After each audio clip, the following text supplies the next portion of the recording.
एक बार आयुर्वेद के झाता एक गुरु अपने सभी शिष्यों को बता रहे थे कि बच्चों अपनी सांसों को बदलो, शरीर और दिमाग अपने आप ही अपनी बीमारियों को ठीक करना शुरू कर देगा। गुरु की ऐसी बात सुनकर एक शिष्य ने बड़े ही आश्चर्यचकित होकर पूछा, क्या गुरुदेव, सांसों को बदलने से हमारे शरीर के सभी रोग दूर हो जाएंगे? तब गुरु ने मुस्कुराते हुए जवाब दिया, हां बेटा, आपके शरीर के सभी रोग दूर हो जाएंगे और भविष्य में आपको कभी कोई रोग, कभी कोई बीमारी नहीं होगी। गुरु की बात सुनकर शिष्य ने वापस प्रश्न किया, गुरुदेव, आप हमें इसके बारे में विस्तार से बताइए कि हम किस तरह से अपनी सांसें बदले जिससे कि हमें कभी कोई बीमारी ना हो। तब गुरु ने अपने सभी शिष्यों से कहा, बच्चों, हमारे शरीर का निर्माण इस ब्रह्मांड से होता है, यानी इस ब्रह्मांड ने ही हमारे शरीर का निर्माण किया है और इस ब्रह्मांड ने हमारे शरीर के अंदर एक बहुत ही अच्छा डॉक्टर बनाया है और वह डॉक्टर है हमारी सांसें। दुनिया में दवाई की सबसे बड़ी फैक्ट्री हमारे शरीर के अंदर ही है, लेकिन लोग बाहर से दवाइयां ले लेकर अपने शरीर को कूड़ादन बना रहे हैं।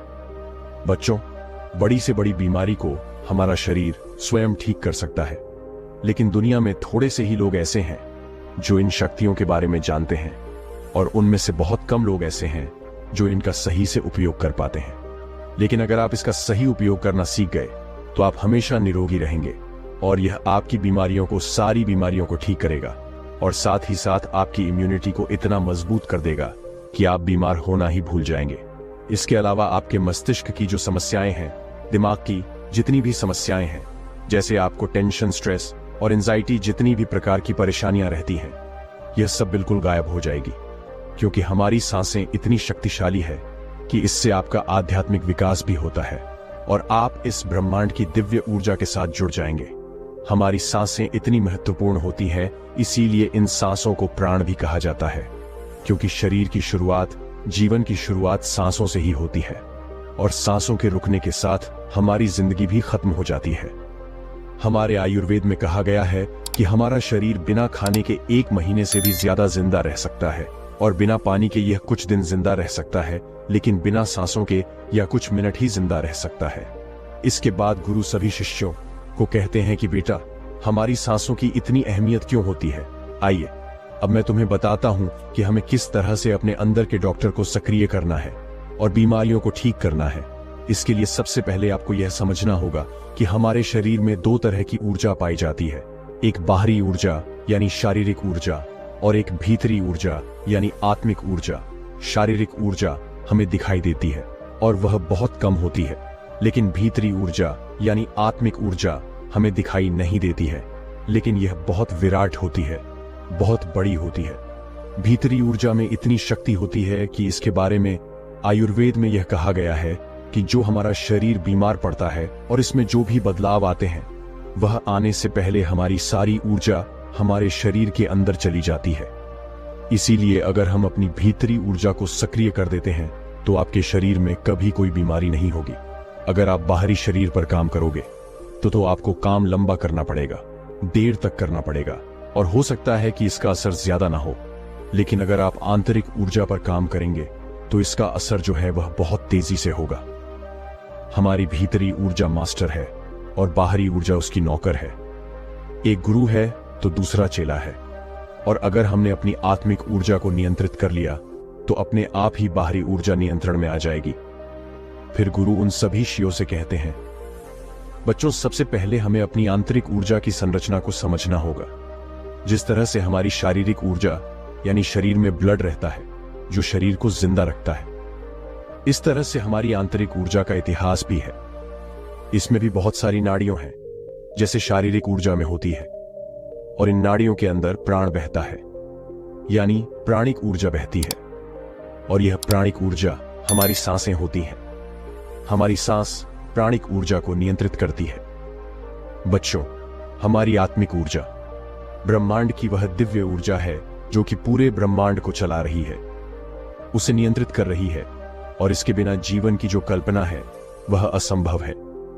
आयुर्वेद कहता है कि हमारा शरीर का कोई भी अंग अगर बीमार पड़ता है तो उसे प्राण ऊर्जा की ही कमी होती है, और जैसे ही प्राण ऊर्जा की उसे सप्लाई होती है तो वह बीमारी खुद बुद ठीक होने लगती है।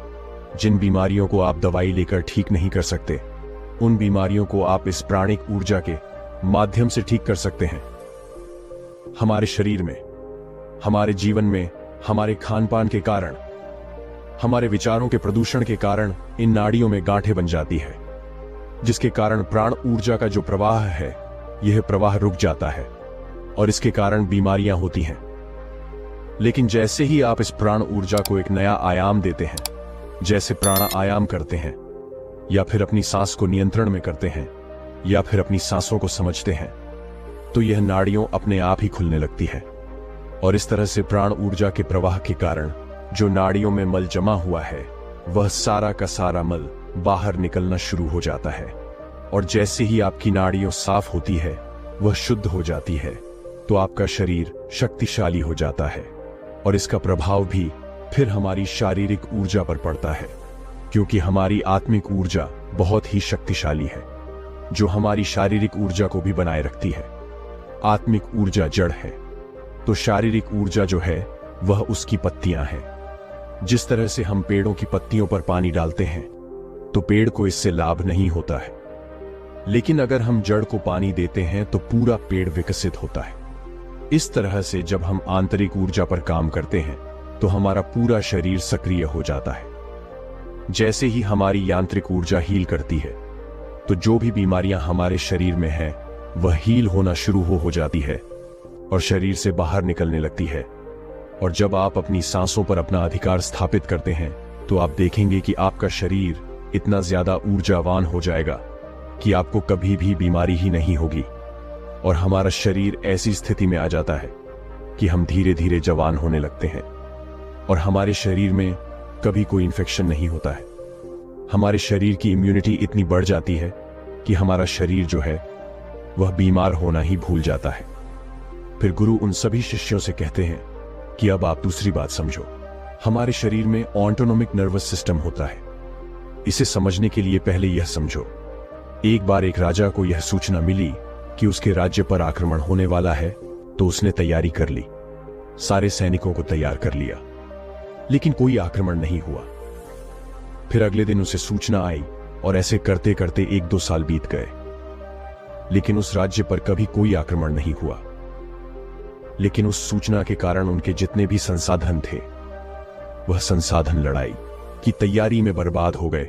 और वह लड़ाई जो कभी हुई नहीं थी और जिसकी कोई संभावना भी नहीं थी। ठीक उसी तरह हमारा मन भी कार्य करता है। हमारे मन में भी, हमारे शरीर में भी, हमारे ब्रह्मांड ने एक ऐसी इकाई दी है जिसे सिंपैथेटिक नर्वस सिस्टम कहते हैं।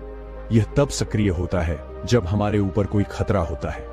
इस समय हमारा शरीर एक लड़ाई के मोड में, सुरक्षा के मोड में चला जाता है, और जो हमारे शरीर की सारी ऊर्जा है, जो जीवन शक्ति है, वह लड़ाई के लिए, आपको जिंदा रखने के लिए सर्वाइवल मोड में खर्च होने लगती है। लेकिन यह स्थिति जो है, वह हमारा शरीर ज्यादा लंबे समय तक नहीं झेल पाता है, और इससे हमारे शरीर में जो महत्वपूर्ण अंग है, उनको ब्लड नहीं मिलता है, ऊर्जा नहीं मिलती है।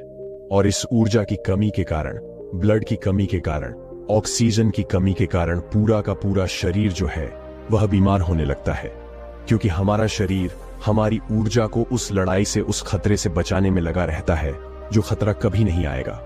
और ना परसेंट इस तरह के खतरे हमारा दिमाग खुद उत्पन्न करता है, जैसे वह मेरे से ज्यादा खूबसूरत क्यों है।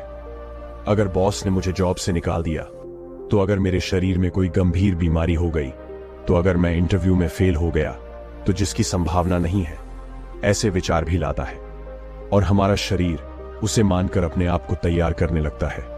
लेकिन आयुर्वेद के मुताबिक हमारे शरीर के अंदर पैरासिम्पैथेटिक नर्वस सिस्टम है। जैसे सिंपैथेटिक नर्वस सिस्टम का काम गाड़ी को तेज करना है, वैसे ही पैरासिम्पैथेटिक सिस्टम का काम ब्रेक लगाना है, शरीर को शांत करना, रिलैक्स करना और हमारे शरीर को सुधार करना है। और इसका गहरा संबंध हमारी सांसों से है।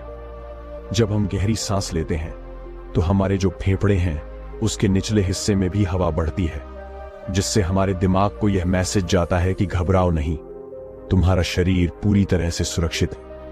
और फिर ऐसी स्थिति में ब्लड पूरे शरीर में अच्छे से फ्लो होता है, और जो हमारी एनर्जी है वह भी बढ़ जाती है और बेकार में नष्ट नहीं होती है, और हमारे शरीर को रोगों से लड़ने के लिए तैयार करती है। जब हम गहरी सांस लेते हैं, तो इससे हमारा दिमाग बहुत खुश होता है और दिमाग की एंजाइटी, स्ट्रेस, डिप्रेशन गायब हो जाता है और जितनी भी बीमारियां हैं वह ठीक होने लगती हैं और हमारा शरीर ऊर्जावान बन जाता है। शरीर की इम्यूनिटी बढ़ जाती है क्योंकि जो स्ट्रेस केमिकल है वह भी कम होते हैं और जो हमारे शरीर में हैप्पीनेस केमिकल है उनका लेवल बढ़ता है। जब आप सांसों को रोकते हैं, जैसे कुंभक करते हैं, या फिर आप सांसों को धीमा कर लेते हैं या तेज करते हैं, तो उससे वेगस नर्व सक्रिय हो जाती है। वेगस नर्व मस्तिष्क के लिए एक महत्वपूर्ण मोड़क का कार्य करती है। यह नर्व मस्तिष्क क्षेत्रों को संचालित करने में सहायता प्रदान करता है और मस्तिष्क यह प्रक्रियाओं को नियंत्रित करता है। वेगस नर्व के माध्यम से मस्तिष्क को विभिन्न संकेत भेजे जाते हैं जो उसके कार्यों को प्रभावित करते हैं। फिर गुरु उन सभी शिष्यों को कहते हैं कि अब आप इसे गहराई से समझो कि अगर आप अपने सांसों को नियंत्रित कर लेते हैं तो आप अपनी आंतरिक ऊर्जा को हील करेंगे। इसके अलावा आपकी शारीरिक ऊर्जा में भी एक ऐसा जादू होगा जिससे शरीर अपनी बीमारियों को ठीक करेगा, शरीर स्वस्थ रहेगा और संतुलित रहेगा। जीवन की जो शक्ति है वह शरीर के रिपेयरिंग में, शरीर को ठीक करने में, खुश करने में खर्च होगी और इस तरह से हमारा शरीर स्वस्थ रहेगा। फिर गुरु अपने सभी शिष्यों को कहते हैं, बच्चों, आपको हमेशा इन 3 बातों का ध्यान रखना है। पहली, हमें अपनी सांसों को समझना है। दूसरी, हमें अपनी सांसों पर नियंत्रण स्थापित करना है और तीसरी, हमें अपनी सांसों की गति को रिलेट करना है। अब आपको इसे कैसे करना है, इसे अच्छे से समझो। इसमें सबसे पहले अपनी सांसों की गति को तेज लेना है, फिर सांसों को रोकना है यानी कुंभक करना है और उसके बाद हम सिर्फ सांसों को ध्यान से देखेंगे। इसके लिए आपको सबसे पहले बैठ जाना है और अपने रीढ़ की हड्डी को बिल्कुल सीधा करना है।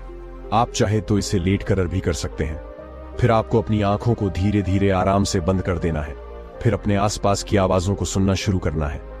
आपका शरीर सर से लेकर पांव तक बिल्कुल ढीला हो जाएगा और इसके बाद आपको अपने आसपास होने वाली हर गति के प्रति सजग हो जाना है और फिर गहरी सांस अंदर ले और उसे धीरे धीरे बाहर छोड़ें। ऐसा आपको बार बार करना है। इसके बाद आपको फिर से गहरी सांस लेनी है और उसे अपने भीतर ही रोकना है, जितनी देर आप रोक सक, और फिर उसके बाद उसको धीरे धीरे आपको बाहर छोड़ना है। आपको अपनी सांसें पेट तक पूरी गहराई से लेना है। इसके बाद फिर आपको अपनी सांसों को बाहर छोड़ देना है और जब तक सांस नहीं लेनी है तब तक आप रह सकते हैं। इस प्रक्रिया के दौरान आपको अपनी आंखें बंद ही रखनी है और पूरे शरीर को महसूस करना है। इसके बाद में आप देखेंगे कि आपके शरीर में सांसों के सहारे जहां कहीं भी तनाव है, चिंता है, वह शरीर से बाहर जा रही है। आपका पूरा शरीर शांत होने लगेगा। इसके बाद आपको अपने चेहरे को महसूस करना है, सर की मांसपेशियों को महसूस करना है, गर्दन को महसूस करना है, कंधे और कंधों की मांसपेशियों को महसूस करना है और दोनों पैरों को महसूस करना है। यह सब ढीले पड़ने लगेंगे। लगातार आपकी चेतना को अपनी सांसों पर रखें। आप देखेंगे कि हर सांस के साथ आपका शरीर ढीला पड़ जाएगा। कोई विचार नहीं रहेगा, कोई सोच नहीं रहेगी, कोई चिंता नहीं रहेगी और आपके शरीर के कण कण में प्राण ऊर्जा बहने लगेगी। ब्रह्मांड की वह दिव्य ऊर्जा जो कि इस ब्रह्मांड को संचालित कर रही है और का निर्माण कर रही है, जिससे आपका शरीर हील हो रहा है और आपको इस ब्रह्मांड ने यह अधिकार दिया है कि आप अपनी प्राण ऊर्जा को नियंत्रित कर सकते हैं और अपने शरीर को स्वस्थ रख सकते हैं, अपने शरीर को निरोगी रख सकते हैं, अपने मन को स्वस्थ रख सकते हैं। आप अपनी सांसों पर नियंत्रण स्थापित करके अपनी बीमारियों को ठीक कर सकते हैं। इतना कहकर फिर गुरुदेव मौन हो गए और अब उन शिष्यों को भी गुरु की सारी बातें समझ आ चुकी थी। फिर सभी शिष्यों ने गुरुदेव को प्रणाम किया और वहां से चले गए। दोस्तों, अभी हम सास और मां का संबंध के बारे में जानेंगे। एक कुत्ता जो कि 1 मिनट में 27 से 28 बार सांस लेता है, वह 10 से 12 साल तक जीता है। वहीं एक इंसान 1 मिनट में 14 से 15 बार सांस लेता है और वह 80 से 100 साल तक जीता है। लेकिन एक कछुआ जो कि 1 मिनट में सिर्फ 5 से 6 बार सांस लेता है, वह 500 से 600 सालों तक जीता है। इससे स्पष्ट है कि जितनी कम सांसों की संख्या होती है वह उतनी ही लंबी आयु तक जी सकता है। इसी चीज को समझकर हमारे पूर्वजों ने सांसों की संख्या को कम और उसकी गहराई को ज्यादा करने के विज्ञान पर काम करना शुरू कर दिया था, क्योंकि वे समझ गए थे कि इंसान को जीने के लिए साल या महीने नहीं बल्कि एक निश्चित संख्या में सांसें मिलती हैं और सांसों के लेने की गति को कम करके उम्र को लंबा किया जा सकता है, लेकिन सांसों के धीमे और लंबे होने की यह गति प्राकृतिक रूप से होनी चाहिए।